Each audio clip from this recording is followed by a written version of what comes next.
Hey, everybody, this is the Post Movie Podcast. I'm Steve Head. And I'm John Black. And this week's show, we're going to discuss Robert Rodriguez's new film, Machete, which both John and I were looking forward to. And then we're going to talk about the new Drew Barrymore, Justin Long flick, Going the Distance, and the George Clooney spy flick, The American. So let's just get right into it. Machete. They called him Machete. As you may know, illegal aliens such as yourself are being forced out of our country at an alarming rate for the good of both our people.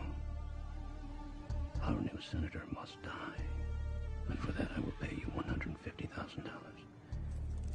He was given an offer he couldn't refuse. I cost the most, because I'm the best there is.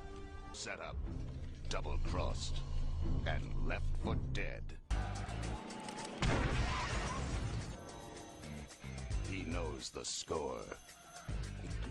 Where are my wife and daughter? He gets the women. And he kills the bad guys.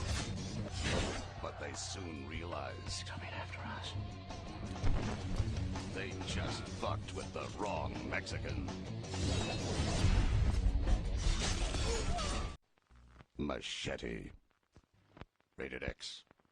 John, I know you look forward to these things. I know you look forward to them, and it's fun, man. It was 10 o'clock. I want everyone to know, too. It was 10 o'clock on Wednesday morning? Yeah. We barely had coffee, and we go in and, as I said in my review, if just the idea of a movie called Machete, or, I guess it was based on, to go back a little, it was based on the a trailer that Rodriguez did for Grindhouse. Right, from Grindhouse. And got such a big reaction, or he's just got nothing better to do and he makes this movie. And I said, you either saw the trailer, or even if you didn't, if you see a movie called Machete, you know whether you're going to even want to give it a shot or not. Apparently there was oh my God. What was that? But guess who's finally calling me now? It's Danny Trejo calling, saying, you like my movie, man? Man, it's just like... So anyway, this is the kind of movie, from the title whether you're going to want to go see it or not. And of course, I was lined up day one to go see it, and it didn't disappoint. It was bloody. It was, the thing that I kind of admire was it actually had a little political edge, not a very well thought out one, but all the good guys are Mexicans, all the bad guys are white guys. It's vigilante justice and people getting hacked to pieces. Plus, I think there's maybe one or two white guys that are good, but yeah, you're mostly right. It wasn't there like one white guy who was sort of Mexican Spanish on the Spanish or Jessica Alba was fake Mexican, like the token American good guy. Yeah, finally they've got a token American good guy. Yeah. But as far as plot goes, it starts out where Machete is a Mexican federale going on a drug bust, and he gets double-crossed by his chief. They kill his wife and daughter. They leave him to die in a burning building. 3 years later, of course, the thing we've learned in this movie, if there's one lesson, is it's hard to kill Machete because he doesn't die in the first one. Then 3 years later, he gets hired by... He's like a day laborer hanging out, looking for work. And this guy comes up. Ex-FBI, ex-Marine, ex-CIA. He's everything all rolled into one. And that's the thing. They call him up on the computer. That's actually what it says. So he goes, he gets hired by this guy to assassinate a U.S. senator. Like, there's no work at Home Depot today. Do you mind doing an assassination? Is it just Senator McLaughlin or Senator John McLaughlin? Because I kept thinking John McLaughlin. McLaughlin. They're trying very hard to make it sound like John McCain, but it's John McLaughlin. So he gets hired to kill... A.K.A. Robert De Niro. Yeah, he gets hired to kill the senator, and guess what? He gets double-crossed again because there was really a bigger plot that they wanted a Mexican to get caught trying to kill a senator so they could, build an electric fence around Texas to keep the Mexicans out. In a way, that particular moment, that is, sort of... Remember The Shootist, the Mark Wahlberg film? Kind of the same thing there. Sort of, kind of, yeah. So anyway, after he's been messed over twice, Machete seeks bloody revenge on everybody. After that, it's just a killing spree. It's And just Steven Seagal. Yeah. Who? You know, What did? Now you just talked about what was it? Hard to Kill. What was the the Steven shootist, Seagal? the Mark Wahlberg, No, the hard, Steven marked Seagal for death. Marked for Death. Now compare that Steven Seagal and Marked to Death to this guy who's in Machete.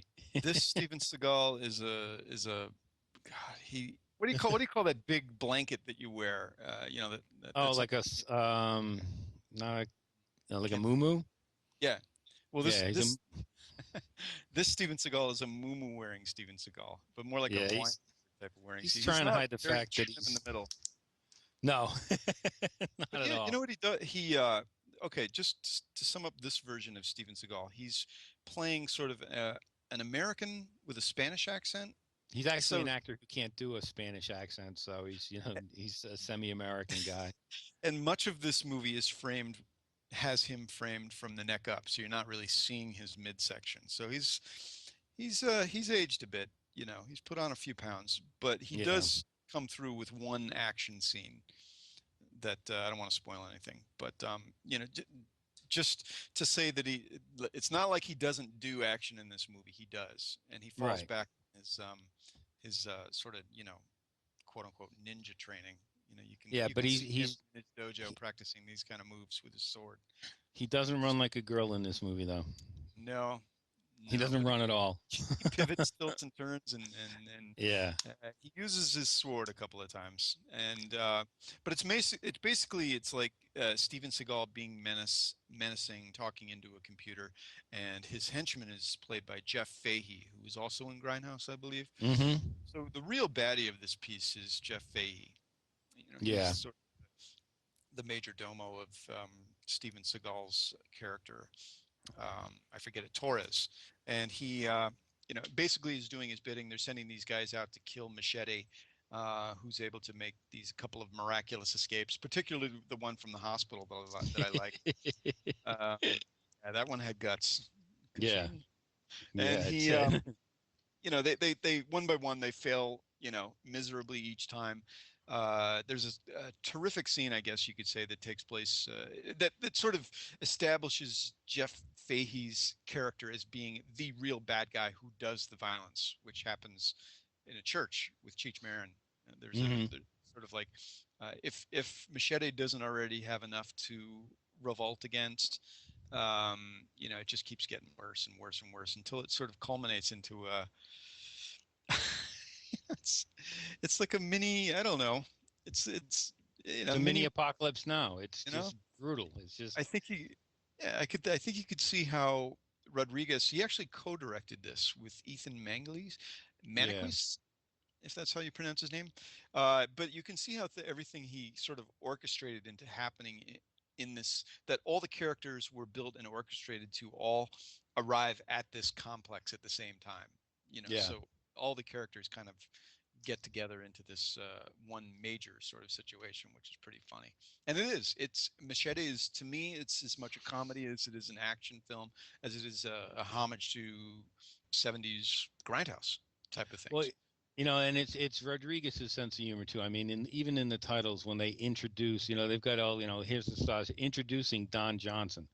It's like, all right, we get it. I was laughing then, and yeah, I laughed. I admit, I laughed through the violence. The more outrageous it got, the more I was laughing. Yeah, Um, yeah, it then, but does have a there's good sense of also, humor. yeah, it does. I mean, it's got a few catch lines. Someone tells Machete to send a text, and he's like, Machete don't text. And then his plans go wrong. Machete improvises. It's just that whole obviously the guy knows the genre pretty well and he's having fun with it. Hmm. And he just happens to have a huge amount of fake guts and blood to use. Yeah, he is not ashamed or in any way shies away from doing that. But if Planet Terror taught us anything, is that it's when you do the extreme Robert Rodriguez type of thing is, for the faint of heart, this is squeamish. There are some Hmm. uh, um, pretty bloody things that happen, but he does it in a humorous way. I mean, Yeah. it's funny. It's funny, You and know, I think that he gets such a great cast in a way that they know that they're going to be kind of making fun of their persona in this. Like right. the baggage they bring is what makes them funny. It works for De Niro many times, and I think it's a rarity for Seagal to do this to himself. to Oh kind of yeah, make fun of what he's done before. And maybe that's why he turned down The Expendables, because it would have been a double up this month, maybe. month He needs the as far work as. though. You know, Yeah, my one, and I never thought I'd say this. The one thing I wasn't real happy with was Jessica Alba, who plays this immigration agent, who is also Mexican. right. She looks So, great. She looks great. Don't get me wrong, but my God, she screams through this movie. Every time a gun goes off, she screams until it comes time to for her to kill a guy with her high heel shoe. right. But And she's just annoying. She's I, just I, annoying in this I movie. concur with you. I do. I agree. Because also her presentation and her line readings are just that. You feel like she's being just reading lines, and she reads her words. She accentuates so perfectly that it's Yeah. almost annoying the way she Yeah. delivers her lines in such a finely tuned, pristine manner that It feels so maybe fake. maybe that it's elegant, but the elegance No, here no. in this movie is fake. You know, Yeah. it doesn't Man, really work with the rest of the film, and the fact that she is an FBI agent, maybe that goes into the whole like preposterousness of this whole movie. But um, yeah, but then yeah, on the she other side really of the gets you out of it. But on the other don't get me side of wrong, the she's super hot. page, you've got Michelle Rodriguez, who comes across as so natural, as the badass She, Luz. Yeah, yeah, but yeah, she's a but I she's a, think it's pretty she's a, obvious. You know, that's not a spoiler. This whole thing about she. I mean, it's all over the official site. It's all over photos with her. right, right. So it's kind of like out But there. she's so natural, with her dialogue and with the action stuff. It's just comparing the two, and they're both. She's almost equally as hot as Jessica Alba, and then the other lady who rounds off this cast is Lindsay Lohan, who Oh plays yeah, um I think that's the I, best performance in this movie. yeah, right. She plays kind It's of a just crack so star. She's it's naked or in a nun's costume through the I whole thing. it's like the riskiest. I mean, she's just it's so I don't know. It's like I can't think of the words basically to describe that. She spends maybe half of her screen time. She does scream, but naked. Yeah. Naked, uh, being shuffled about in the back of a hearse, or if not that, having to be Having a thrown threesome some with whole Machete and her stepmom. right, yeah, in a hotel room on a couch, naked and left there. And then she has her character has its transforming moment where I don't know, I shouldn't spoil it, but she plays a major factor in what goes down at this compound that Don Johnson and his renegades run. Yeah. Breaking into the compound and all the crazy shootout stuff that goes on there. She's a part of that, and how she's a part of it is actually pretty funny. Yeah, I but I just, and I never thought I'd say this either, but I just kept saying, God, put some clothes on and shut up. I was just, every time she was on screen, I was just like, whatever. You're either there for the kitsch factor or, to pay your lawyer's bill. I can't really take anything she does seriously. well, this is So, it, for this audience, it's a fun one, seeing yeah, her do that. And the cameos are sort of like a who's who. Tom Savini, who's yeah, from Still Dawn, has a terrific supporting, short supporting part.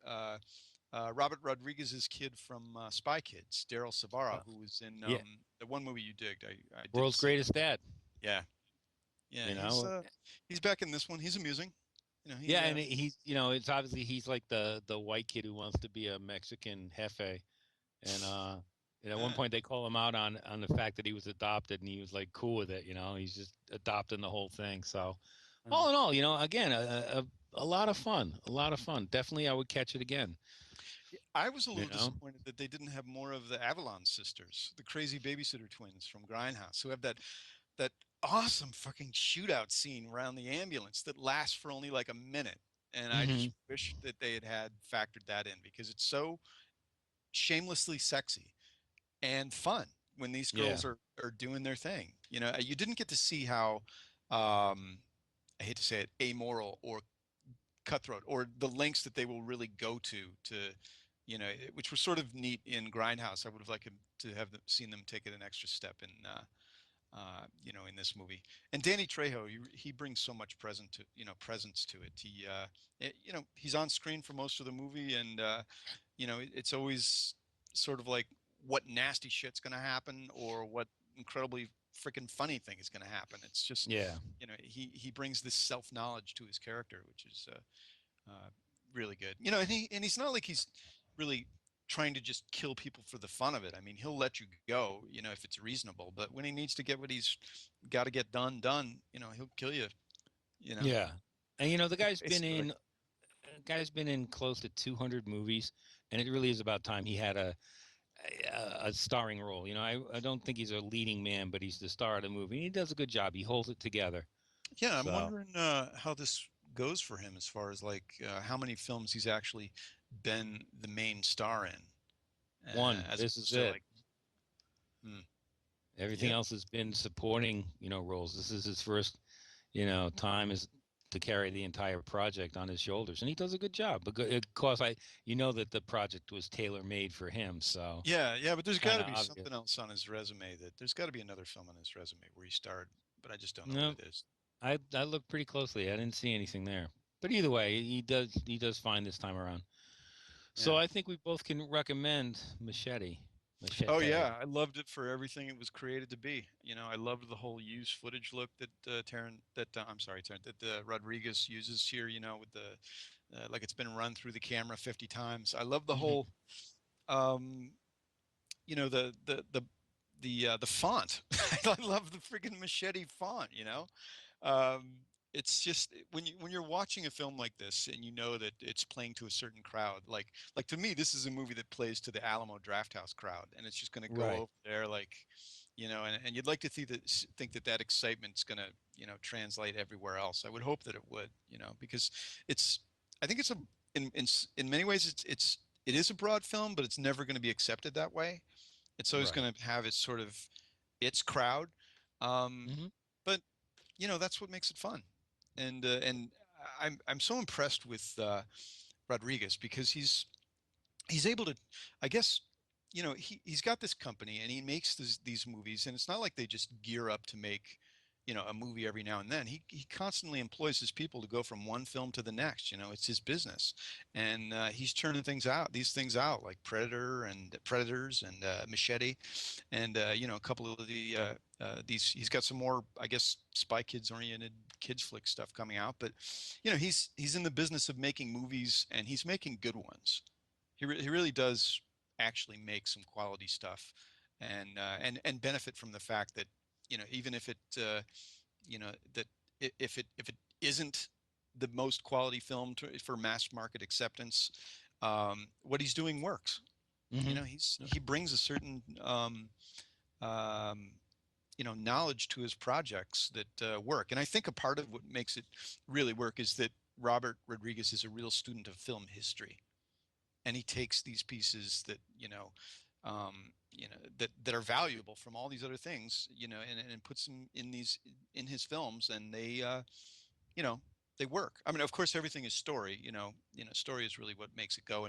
And Machete has an okay story, but um, watching Machete and Predators, and you're watching a Rodriguez film in a way is like you really sort of feel reinvigorated about film and film history, and the fun you can have with making a movie. And it looks like they had a fun time making this, and Oh you could yeah, tell De definitely. Niro looked like he had a fun time making it, and of course filming that scene at in the compound at the end must have been a blast. So It's and that fun. that transfers to the audience, I think. My final comment on this will be that I was reading Jim Vernier's review. He hated it, by the way, but he was saying that Robert De Niro hit an all-time career low No, in this movie. I was like, did you see Rocky and Bullwinkle? Did you see any of the Fokker movies? This is De Niro having fun, so cut him some it's slack. it's just fun. Yeah. It's just fun. All Machete, right. Let's move on to something else that's fun. the American. Hello? It's Jack. I want out. Consider it your last job. You don't need even have to pull the trigger. You're an American. I'll say, a working vacation. You have the hands of a craftsman. You are good with machines. I do have a good head. The Belgians think someone might have put a tail on you. He's got a long list of enemies, Jack. I told him no one gets close to you. They don't. You're a good man, but you have a secret.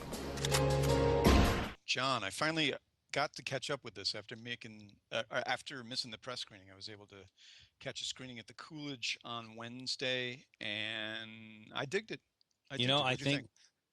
I think it was great for you to miss the critic screening because the critics were just so crabby when this was over, and I couldn't understand it because here's a movie that it has all, I get a lot of flack for not liking movies with subtitles, and here's a movie that had the pacing, the character, everything they always praise European films for, but it's because it's George Clooney and they're just bitching about it. I was like, come on, this had great character, great story. I love the fact that there's maybe a third of the dialogue you usually hear in a movie. It was suspenseful, yes, and it was intelligent. It didn't give you everything. We were trying to figure out how that happened, who did that, and I knew all the answers, but you had to think about it. I had a blast. So, John, let me just stepping back for a sec. So Okay. You're saying putting a world-renowned, high-profile star in an art film no longer makes it an art film. Is that what they're saying?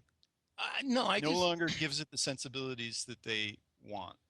Well, I don't know because I couldn't get them to admit that that's what they were saying, but it had. I mean, this had the look and feel of a foreign art house film, didn't it? Oh, absolutely. With the pacing.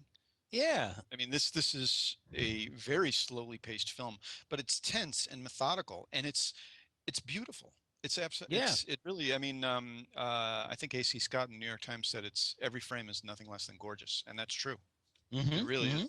It's a beautiful film. Not just the ones where there was a naked woman walking by, which happened a lot. That's a whole nother conversation. The two women in this film are just stunning. Yeah, stunning. I mean, who else would George Clooney hang out with but stunning women, right? But and here's the other thing: Clooney isn't stunning in this movie. He's not the cool, suave, sophisticated Danny Ocean. He's gaunt. He's in shape, but it's more like it's a cruel thing. He puts himself through these exercises every day just because he needs to stay in shape to stay alive. There's none of that suave sophistication left in him. Yeah. Well, there are, I was, basically, I think what I'm saying is this reminded me of The Professional. And it also reminded me of Jarmusch's Limits of Control, this whole process of being a secret agent or being a hired killer, where when they're not lining up the shot, they're spending time doing sit-ups or they're obsessive compulsively making sure their apartment is squeaky clean and that everything is in the right place and that everything's in order because things are about to get very out of order. He spends a lot of time thinking about himself and his surroundings. He's very aware of everything around him. I think it's right. Maybe here's a character that's going through or has an innate extreme paranoia, and it makes everything around him. He's just extra sensitive. So right. But that's what carries that impression. Oh, it definitely does. I mean, it wasn't that again when you watch someone like James Bond or Sean Connery, whoever's playing Bond, they walk into the casino room, they walk into any room, and they're like, the spotlight's on them, and they're like looking at people like, hey, look at me. Clooney walks through every scene in this movie with his eyes just darting around looking for danger. Oh, sure. Is it as if he is the center of everything and aware of everything. And this mood comes across somewhat broodingly in the movie. If you're not into it, you're going to have a nice nap. If you are, you're going to be jumping on every little sound effect in this film because it's, every little creak and pop is kind of filled with tension. And again, so well constructed that it all works, because whether it's, there's just a little scene where he's asleep on the bed and the book he's reading falls to the floor and makes a sound that made me jump. But by the time I've reacted, his character's already got the gun drawn pointing at the screen, the gun he sleeps with under Oh his yeah, pillow. the whole idea of sleeping with a gun under the pillow. Yeah, Uh, yeah. Never without that not protection. smart, but I guess we should probably add some backstory to this. I'll quickly say that it's based on the book called A Very Private Gentleman by Martin Booth. And so the movie begins with Clooney on something of a sojourn. I don't know what, but he's in Sweden, and it just the the landscape is just it's beautiful. It's just beautiful. And so they're having this sort of idyllic moment in Sweden when things go awry. The hit that he's been sent on gets all screwed up, and he's basically got to get out of town so that the chips may let them fall where they may, and then he's got to go regroup. He decides to go to Italy, goes to this mountain village. I forget the name. It's like um, yeah, Yeah. I'll think of it later. But when I least need to think of just like a name of some mountain city in northern Italy, I'll think of it. But it's beautiful. It's absolutely beautiful. So he basically just goes there to regroup. And in this period of waiting to find out what's going to happen after the aftermath of Sweden, he reports to this fellow who's like he's like his agent, the guy that gives him his hitman work. Hmm. Pavel is his name.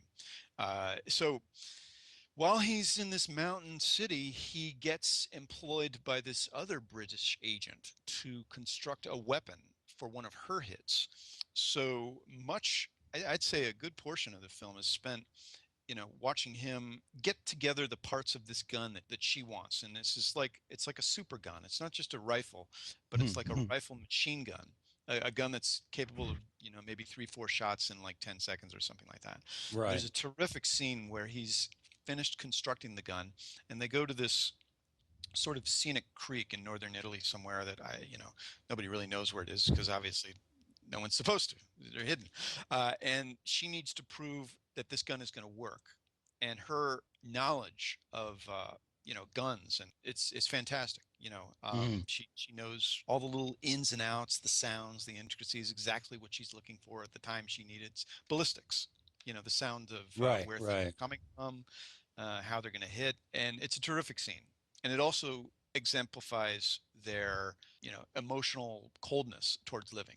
Their Hmm. value towards life is just pretty much exemplified in this scene, which is sort of cold. Hmm. The Oh movie yeah, is definitely. in many ways very cold, interspersed with a couple of hot scenes where Clooney's character gets involved with a prostitute. But anyway, so he sort of, I think he develops a crush on this British agent. He starts seeing this prostitute, and I think she looks so similar to the prostitute looks so similar to the British agent that I feel like he'd been using her as sort of like a Surrogate. surrogate. So the movie is very slow. It also, in many ways, reminded me of a spaghetti western. The way everything was paced, and the Hmm. way you saw things were going to be playing out. With the extreme close-ups and the shots on the eyes, and like you said, Clooney's eyes darting back and forth. It's kind of like a spaghetti western. And correct me if I'm wrong, but didn't they show a scene from You a bet. Sergio De Leone film during that? Yeah, And it was like they go to it a cafe, and I forget what was it. How the West was won, or there's once. some, It may Once have Upon a been once. Time in the West. But I anyway, forget. they're at a Clooney's at a cafe, and there's someone waiting outside, stalking him, who might try to kill him.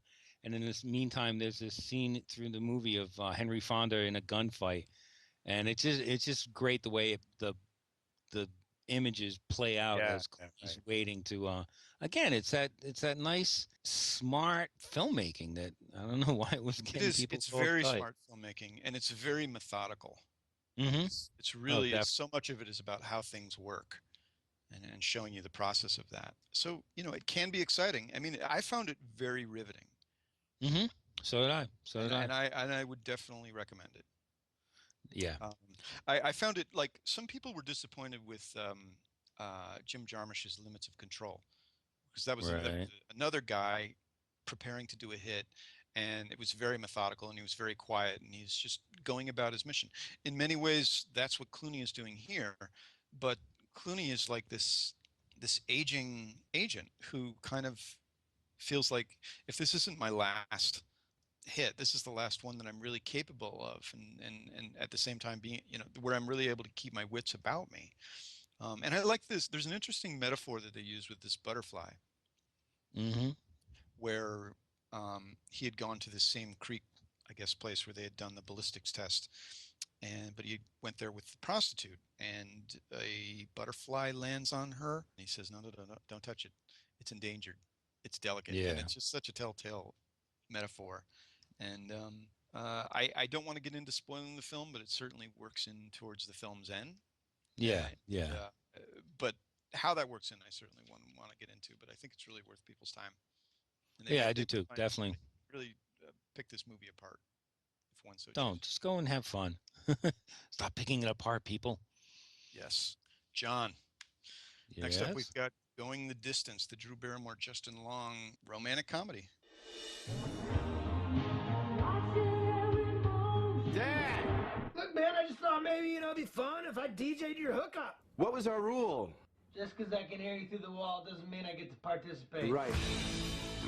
I'm leaving in 6 weeks. We're saying Keep it light. disease-free and light.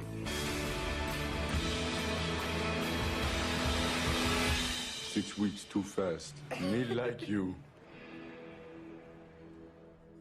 Aaron! I'll be here and you'll be there and we'll be long distance because I'm crazy about you. I'm crazy about you too.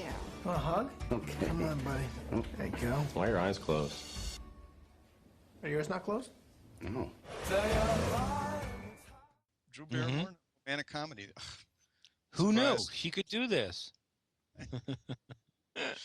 I want to tell you right up, I Yeah. liked it. I did actually like it, and maybe it's because of the guy supporting characters in the film. Oh, it definitely is. Those guys were good. Those guys were good. But- and I enjoyed Justin Long. I mean, you're making fun of it at first, but really, didn't you cringe when you got the notice saying there was a Drew Barrymore romantic comedy you had to go see? I was just Yes. like, oh, not Yes. again. But you know? there is a Who- greater reason that made me see this movie, What was that? and that is that it's a R-rated Drew Barrymore romantic comedy, and that's rare. Right. She really this is Drew Barrymore at her worst in terms of like having a dirty mouth. She says some things in this movie that I think startled me because I knew it was going to be R-rated, but having some of these things come out of her mouth, it's pretty funny. And her sister, who was played by Christina Applegate, has The the lovely- same. Yeah. But they talk like people do. It wasn't just. Even though there were some hilariously adult moments in this movie, I don't think any of them were there for just shock value. Like, the script's weak, we need to do a poop joke here, or we need this, that, or the other thing. There was dialogue that was adult. There were situations that were adult, but I never felt like it was just a cheap shot because the script was weak. Right. Like you These would get- exclamatory sentences seemed appropriate. They seemed Yeah. like a logical conclusion of what these characters or Drew Barrymore really wanted. Even though they were horribly inappropriate to listen to, they felt appropriate. Yeah, I mean, I'll admit, I like Drew Barrymore. She's not the reason I wanted to see this film. I like Jim Gaffigan and Charlie Day from It's Always Sunny in Philadelphia. Those were the two guys that made me want to see this movie. And they play Justin Long's roommates. Very funny. Just really funny. I would see this again. Yeah, yeah. I think it's a little long. I think it falls apart in the last quarter because we kind of know where it's going to go. And I'm not saying that it's not. It's predictable. It's predictable, but it's funny, and that's what matters. Wait, predictable? You mean now the whole thing is that Drew Barrymore and Justin Long, she is a 30-something-year-old intern in a newspaper trying to get a job. He's in a small record label trying to sign bands he loves. So they're frustrated career people who meet and fall in love, even though she's flying back to the West Coast in 6 weeks. Right. But I think the important thing thing is, I just want to interrupt because he just breaks up with this girl at the beginning of the movie. And then Drew Barrymore, for whatever reason, I forget, happens to be in New York for a short time before going back to school. So she's in New York for 6 weeks. And he catches her on the evening of, like, after having just broken up with his girlfriend, and then, they meet, and it's weird like that. But there's like this 6-month early gestation time or whatever that leads to, them getting to know each other, and then having to go, she has to leave. So anyway. Right. So that's the whole thing. They're trying to carry on a long distance relationship. and how hard that can be. And like you said, it's predictable. You know they're gonna find a way to work it out, at the end. And that's like the least Oh, it interesting gets thing so about this movie. complicated. It gets so It messy and complicated. it gets so stupid, It's She like, has to go back to San Francisco and she lives with her overprotective sister, Christina Applegate, and she's really she doesn't like Justin Long's character, and maybe because it's of a bad first impression, but what created the bad first impression was pretty funny. yeah. But the thing is, that if these people really cared about each other and sat down and talked about it, you'd have a 3-minute movie. But they don't. They just have to. They can't. Follow their dreams, and you kind of know where it's going. But again, it's the supporting cast. The two guys you mentioned, Charlie Day, is it? And And Jason Sudeikis. And yeah, I'm probably pronouncing his name incorrectly, but but his they're roommates. Dan and Box. Box. You gotta love a character named Box. And But they have great patter. oh yeah, yeah. Garrett, played by Justin Long, he gets his advice from his roommates. They're just sort of like Rob Long got advice from Jim Belushi in About Last Night, and then it sort of like stamped Jim Belushi's career forever as the type of guy that Right. he's going to play.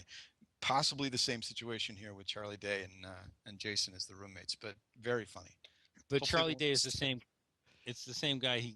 It's the same kind of guy he plays in It's Always It's always Sunny in fun. Philadelphia. It's always It's just that outrageous, twisted way of thinking. It's just so offbeat and funny. It's his philosophy.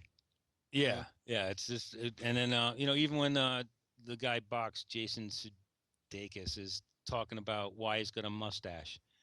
It's not just a mustache; it's a time machine. Yeah, all these mini theories, and I liked all the Top Gun references.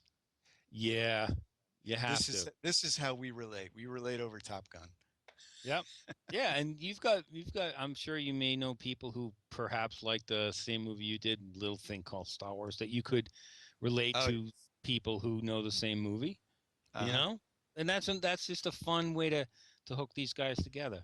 Again, and Strange there's a the Top Gun comes around like this because it was so cheeseball in its time. I mean, it was a big hit and all, but you know, going back and finding, like getting all nostalgic over Top Gun, and then people getting all nostalgic over Days of Thunder. I'm like, okay, if that's how you want to spend your time. But I found the Top Gun stuff funny.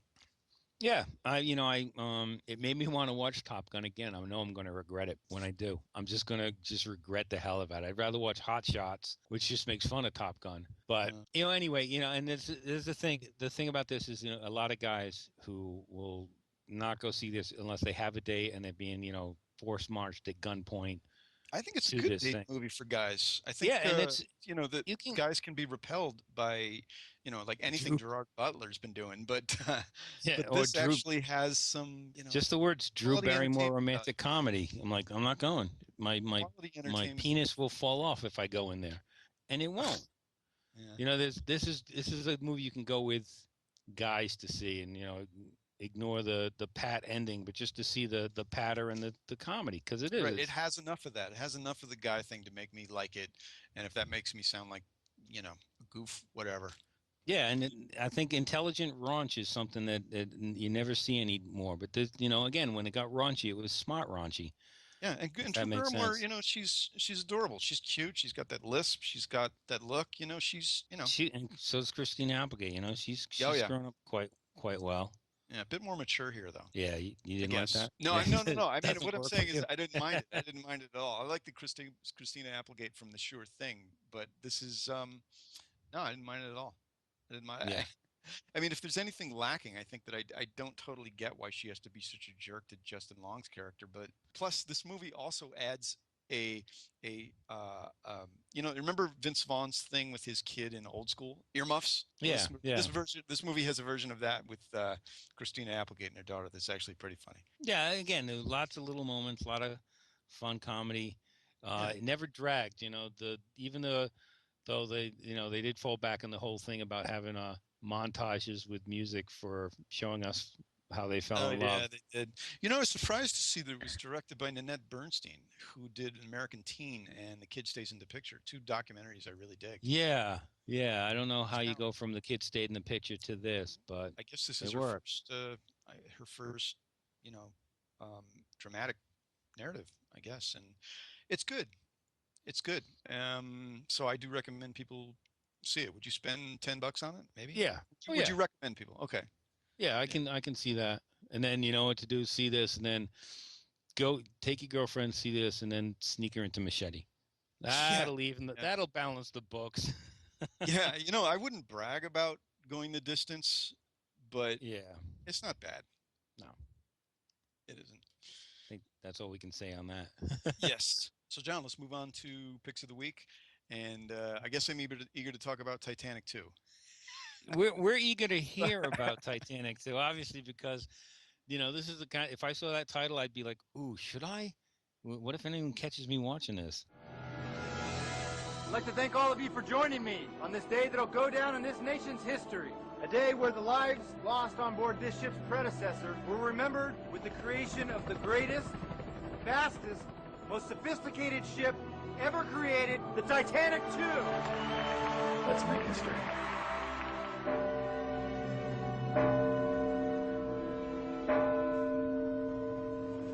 Have another one of your bad feelings, Captain? You could say that. Good evening, ladies and gentlemen. If I could have your attention, please. This is the SS Titanic II, requiring immediate assistance. Looks like history's repeating itself. You understand me, Captain? There's another wave coming. We gotta find out how fast this thing is moving.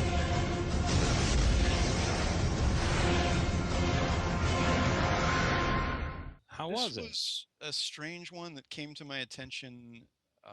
I was listening to the Joe Blow movie podcast, and I wasn't even aware that Titanic 2 was in production. And so I contacted the guys at Asylum, and they sent me the movie. And I watched it yesterday, and it's as bad. It's bad. It's a bad one. But here's the thing. The thing about Asylum is they know they make bad movies. I mean, they've just finished up production on Mega Piranha, which is going to be coming out in a couple weeks. I would see that. I mean, they make, trashy stuff, and that's what they do. And that's in a different sort of way that, Robert Rodriguez does with his films and, in the Grindhouse stuff. It's, they do it knowingly and on a super low budget, but they surprisingly do have the special effects capability to create a ship that looks like it actually exists, which was, one of the things I was curious about was, how is this going to work? It's really cheap, really bare bones, but it's atrocious. It's atrocious in a fun way. And for this film, it's like it's obviously shot on video, but the effects are actually pretty good. You really do believe that you're in, you're in the North Pole, and that there's going to be a giant glacial disaster that creates this massive tidal wave that's going to wipe everything out. I mean, we're not talking about a little sort of tsunami situation. We're talking about a wave that's just going to blow everything out of the Atlantic. And so the boat has been bankrolled by this playboy.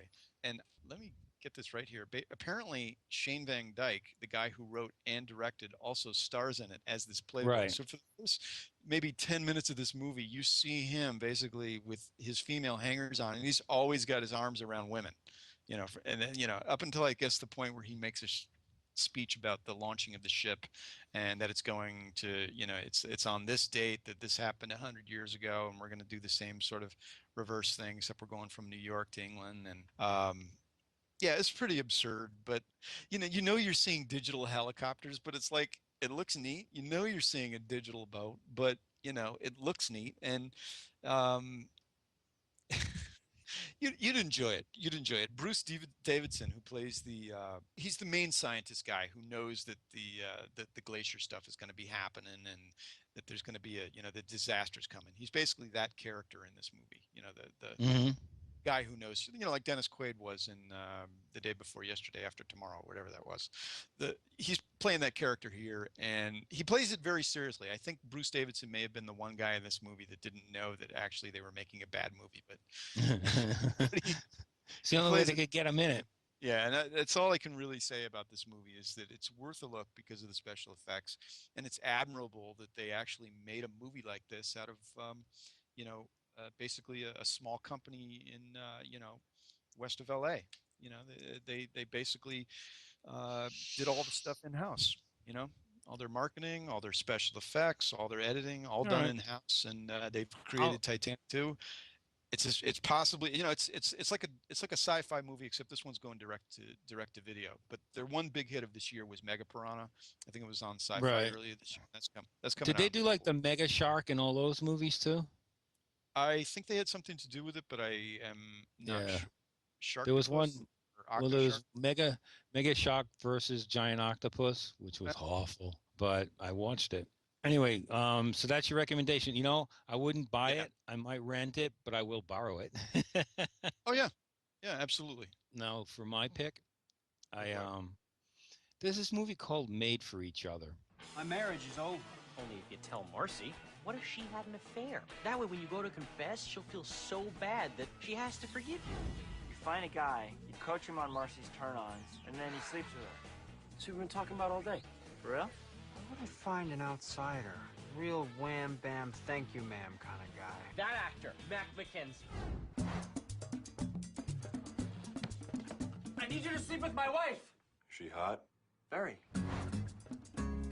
Your wife is a babe. I am definitely looking forward to that hot tamale of yours. Marcia like to be on the top or the bottom. This can't happen. Just You know what?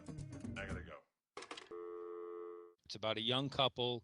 They've been married 3 months and they have not consummated their marriage yet because she's never in the mood. She got a piercing down there on her wedding day, and she always has a headache or something. And so he's so frustrated, he sleeps with her sister. So his plan to get away with it is to find a guy to sleep with his wife. So when he finally confesses, she'll feel so guilty, he'll get away with it. Not much of a plot, I admit. Is this a new film? It's a new or It's a direct-to-video. I think it's a 2010, 2009 movie. 2009. It's not much of a plot, but it's got Bijou Phillips is the wife, Christopher Masterson, who was the older brother on what was that? I really would recommend Malcolm it. in the Middle?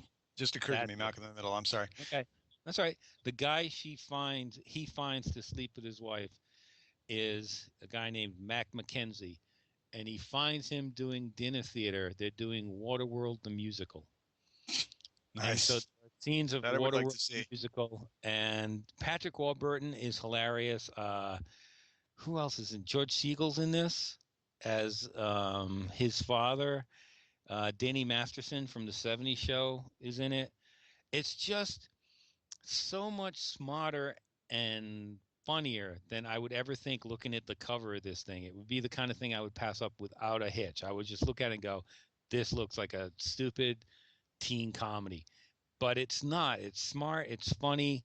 It's kind of outrageous. I just had a blast. I just had a blast watching it. It was such a pleasant surprise, like I said, because I was dreading it, but they sent me a copy and I said I'd look at it. And again, I would highly recommend it. It's not a 4-star classic. It's not going in the time capsule of great comedy, but big surprise for what I thought I'd get. So I would highly recommend that. Made for Each Other. Made for Each Other. Check it out. Hey, Yeah, John, as an aside, go ahead. I'm sorry. You were That's gonna all right. say? No. As an aside, I think we should recommend to listeners that they see Mayreen. Mayreen, Public Enemy #1, and then part 2 of that series, Mayreen. No, that was part 2. That was part 2. Yeah. Part 1 is Mayreen: The Killer Instinct. Part 2 is Mayreen: Public Enemy #1, and two terrific French films. I just was so impressed with them, and so I quickly would say that we recommend that readers see that, despite the 4 hours of subtitles. Which might, John, but I don't think subtitles were so much a problem. I think you liked, if not the first part, you did like part 2. Oh, I liked, I wish I could have seen them combined into one film. It wouldn't have felt such, I think my only problem was that it just felt so episodic, like here's a scene, here's a scene, here's a scene. And I wasn't getting a through line, at least in the first part, and then the second part, I was like, oh, okay, that's what's now it starts to make sense. But yeah, great acting, lots of action, funny. Vincent Uh, Cassel as Jacques Smerin, French's what a most famous gangster. personality! What a wild personality, both the actor and the guy he's playing. So I would definitely recommend it. Yeah, and the film also has the production design is really wonderful. It captures the first film, the 50s, 60s, and then the second film is the 7 years in the 70s where he I guess he escaped twice from a maximum security prison, and then met his end.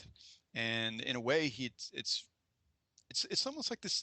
He was so enamored of Bonnie and Clyde and his image, and it was interesting to me that like what really pissed him off. He really wanted to see his murderous side would be Mhm. to lambaste him in print. Like, don't say something about like so much about like what an awesome heist that was or how nice he was. If you say something about how he was a total screw up, about how he totally messed up this event, if you make him look bad in the press, he will go, that's the one thing. It's just, I Yeah, guess his he was so reputation. He. sociopathic, and that's what Mhm. was so unnerving about this was that he's a guy that's so consumed with image that he would really just be just cold-blooded about it. That's what was scary. Yeah, yeah. And again, I think it's because of such a strong performance. Maybe if I'd known more about it, about the guy, because it's like Yeah, I I was thinking wasn't about it. familiar It's with kind of like me seeing a movie about Al Capone. We grew up knowing who Al Capone was, and we know all the, if you see guys going with machine guns go into a garage, it's the St. Valentine's Day Massacre. We know that. So maybe if I had more of that. But otherwise, again, highly enjoyable, good performances, and and the maybe there's a action way for people. sequences. Yeah.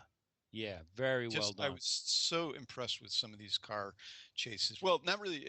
Some of his escapes, and then the Hmm. resulting chases after that. There's this one shot that they did where the camera was like on the same parallel as the spinning car. It was just so cool, and I kind of was like, man, it was like ingenious, and the way these action scenes were edited, and I found out early today that it was edited by Brian De Palma's editor, whose name I don't Oh, remember, but I can see how it had that sort of aesthetic, had that yeah, definitely. that feeling. It was very just the movies are also very long. We should tell people these both of the films I think run into the 130-minute, 140-minute mark, and possibly because there's so much slow motion. Yeah. You think? Ugh, yeah, it's And so many characters. I mean, it's not just this one guy. It's all oh his cohorts in oh crime, but the it's also the alluring police. Ludwig Sag. How do you pronounce her name? Ludwig I'm not Sagnier. Her, oh my God, not just sure what that was. so photogenic. That's a nice way of putting it. She's just photogenic, isn't she? Well, she, I believe, was the prostitute in the second film. Remember, they meet at the bar, and I think one of my favorite edits in the film was when she asks him his name, and then they cut to him, and then they cut to her screaming it in bed. Yeah, again, lots of fun. The reason we're kind of adding it at the end of the show here is that I don't think it's going to last very long in theaters, and No, it's well worth checking out on DVD when it comes out. definitely. And it's been around for a while, so it shouldn't be too long before it's out on DVD. Well, I think that wraps it up for this week. Anything else you Let's want to add? No, there's All nothing right. else. Nothing else that you want to say about Machete or The American or Going the Distance or Titanic 2? I want to see Titanic too. That's all I'll say. Maybe after I've seen it, I'll come Made for back with a comment. So as always, send us an email. Send us an email at postmoviepodcast@gmail.com and let us know what you think of the show. We'd really love to get your feedback because, we want to do a better show for you. We want to make it a better, experience and hopefully it flows the right way. Hopefully, we're giving you something to think about. So let us know what you think at postmoviepodcast@gmail.com and check us out on Facebook. And I'm on Twitter at twitter.com/stevehead. And all of our shows are online at post-movie.net. So you can check everything out there and be one of the many people who downloaded our Step Up 3D episode, which has turned out to be our most popular one for whatever reason. I don't know why. We'd like to find out why is that one of the most downloaded episodes. Step Up 3D. So until, do you know why, John? So anyway, Well, it's obvious. what? I don't know. it's it's coming up on iTunes, and I fear it may be because when I was, how you put in the tags to like for each show you like, oh, we talk about this. I might have typed in dance porn. I might have typed dance comma porn. Why don't you? Because it's like it's should dance porn, and if you want to know why I call it dance porn, listen to the episode. do more of that. Do more of that. We want build up those numbers. Machete. Put porn on the end of everything. Machete porn, Going the distance porn, the American porn. That might work. Put George Clooney porn. See what happens. Titanic porn. Titanic, yeah. That'll go right to my website. I know it will. All right. So until next week, I'm Steve Head. And I'm John Black. And this is the Post Movie Podcast. So long.